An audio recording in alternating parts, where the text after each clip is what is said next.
EA is burning, and I'm here to roast marshmallows.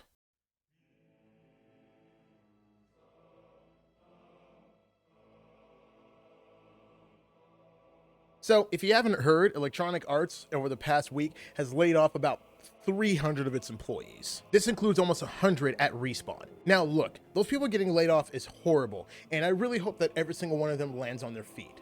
So everything I'm saying in this video, I'm laying at the feet of all the C-suite executives who make the decisions. I didn't even know this, but apparently after Veilguard flopped so hard, they actually gutted BioWare so that the studio can focus on Mass Effect, which to me doesn't make any sense. That's like cutting off a horse's leg and telling it to pull a carriage. That already spells doom for the next Mass Effect game in the pipeline, but that's not even what this video is about. In fact, BioWare and the rest of the studios at EA aren't even the problem. The problem is actually EA's sports division. Here's what you have to understand about EA as a company. It's more like a couple different companies wearing a trench coat. You have EA Entertainment, which is all the companies you typically know, like Respawn, BioWare, DICE, and all those other companies. The other company is EA Sports, which those are the companies that make Madden, the FIFA games that used to be called FIFA, but now they're like EA Sports FC, and now the Madden college football game. Now, here's where the problem is. All those sports games are underperforming. And since all those games are underperforming, a bunch of investors were pulling out of EA. This exodus apparently costs the company about $6 billion in market value. $6 billion with a B. See, if you thought that EA made money on us, the enthusiast gamers that spend money on like Veilguard, Split Fiction, Battlefield, and stuff like that, they don't make money on us. No. They make money on all the normies that spend money on Madden, FIFA, and all those other games. You know, the games filled with the disgusting microtransactions that are ruining gaming right now. So basically, the EA Sports division was making so much money for EA that the other parts of the company basically didn't matter. EA could waste a bunch of money on all of these projects just as long as the sports division was constantly making money. In 2017, the sports division made so much money on FIFA Ultimate Team, it was ridiculous. In 1 year, they cleared $800 million on just the microtransactions from FIFA Ultimate Team alone. And that number has just gone up ridiculously since then. But since EA Sports Division is now decreasing in profitability, EA said it was time to trim some fat. And by fat, it means cutting people with jobs. Again, this was 300 people from across EA Entertainment's side of the studio, including 100 people at Respawn Entertainment. And those 100 people were working on games like Apex Legends and the Jedi Fallen Order games. Any amount of people getting laid off for any reason is sucky. But when the game's underperforming, sometimes that just has to be done. That's just the way the suits calculate, costs and risks. I don't agree with it, but that's just the way they do it. I love the Jedi games, and I actually am a casual Apex enjoyer.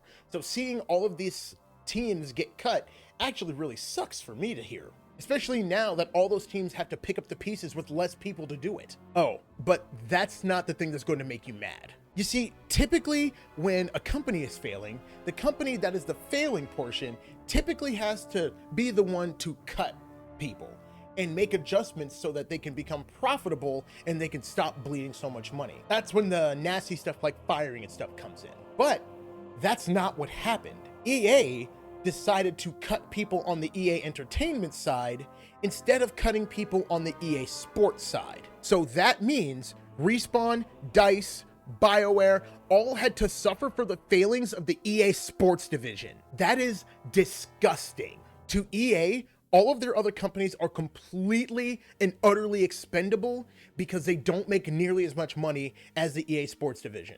They will burn these studios on a pyre, fire as many people as possible just to make sure that they can squeeze as much money out of those microtransactions in those games as possible. But then again, this is EA. We shouldn't be expecting anything different, but it's still really shocking to see how absolutely money hungry and greedy these publishers are. And of course, we all get it. These companies exist to make money, but publishers aren't happy unless they're making all of the money. Making a decent amount of money on a game release isn't enough for them anymore.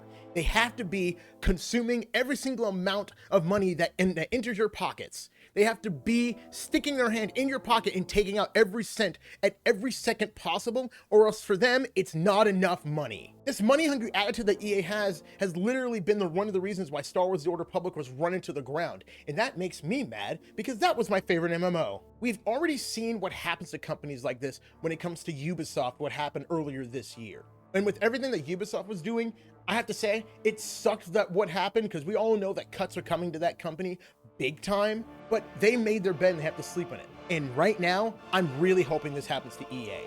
So, because of everything that's been going on with EA and their sports division, this is bringing them closer to the brink. And I have to say, I've never been happier. Companies like EA, Activision, 2K, and Ubisoft have been basically tickling the dragon's tail when it comes to this. And I swear to God, I can't wait for this dragon to come up and bite every single one of them.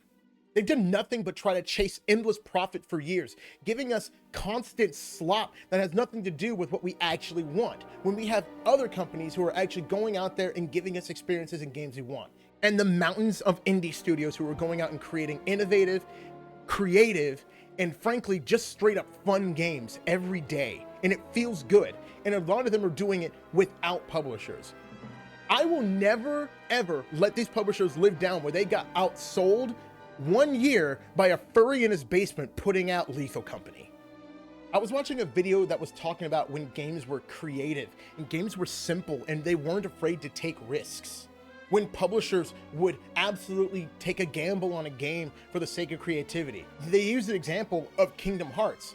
And when you think about it on paper, Kingdom Hearts is a crazy idea, but they refuse to sacrifice creativity and fun for the sake of profits. And it turns out that when you let people be creative and the product turns out good, the profits come. So EA's made their bed. I think it's time we just absolutely let them sleep in it and let them burn.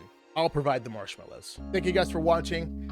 If you guys liked the video, make sure to hit the like button and tell me if you guys feel the same way about letting EA burn to the ground right now. Subscribe to the channel for more gaming news and content. And remember, never trust a hut.